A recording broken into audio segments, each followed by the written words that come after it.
Adam 23, 618. Suspect just walked by officers. Hispanic male, short, black hair, clean cut, wearing a white shirt, not tucked in, and black pants. Yeah, he's a witness. We got hold of him. For the RP, they're known to have weapons in the past and made threats to other tenants. Anyone? He's a witness. It happened right at the corner of Lamar and Sucre. Apparently, the suspects are hiding in the bushes at one of the forward sides of the intersection, so FYI.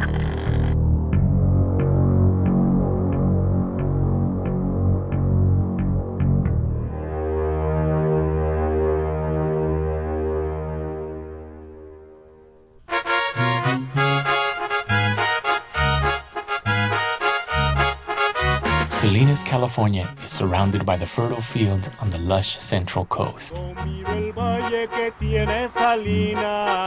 Its nickname is Salad Bowl.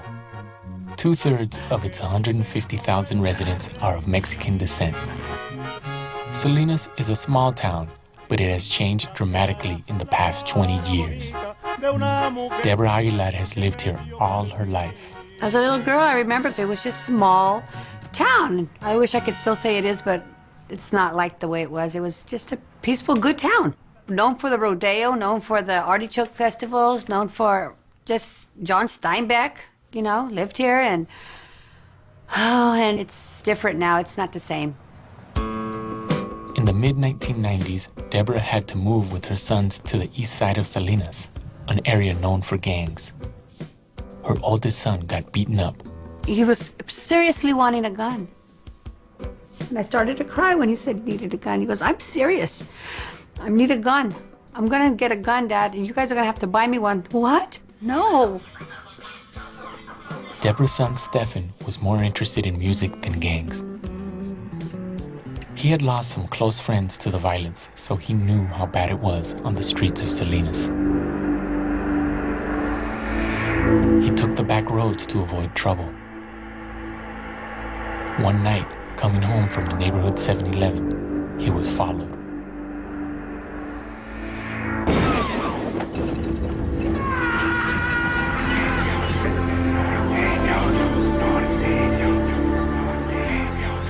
The person drove up alongside of my son, opened fire, and killed him.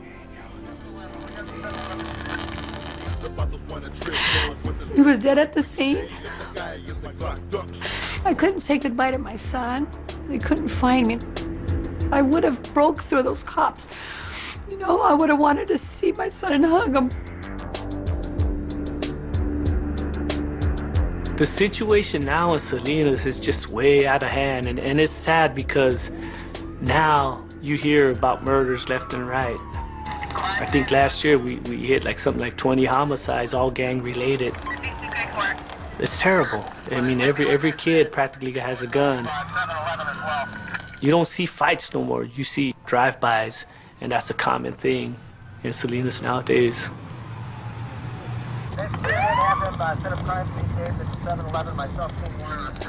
You don't expect it, trauma like that to happen. I used to think, oh gosh, poor Tony's mom, poor Mikey's mom. And say, God, how awful that must feel. And I would look at my boys and say, God, if that happened to me, no, gosh. No, you never think it's gonna happen to you. A murder to me, I hate with the passion, and all you fools are gonna be past this. My God, I was hit. Hundreds of young men have been buried in Salinas since 1990, many of them gang members and many innocent victims. I thought I saw compassion for my dead homie, another dead Mexican dying lonely in a guy. The murder rate in Salinas is similar to Los Angeles. In some neighborhoods, it is a war zone. The Salinas Gang Unit investigates the murders and has scores of open cases.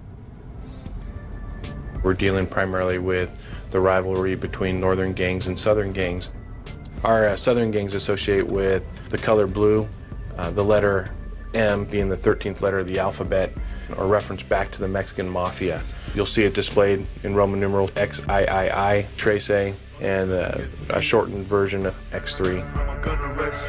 Northern gangs associate with the letter N for Norteño or Northerners.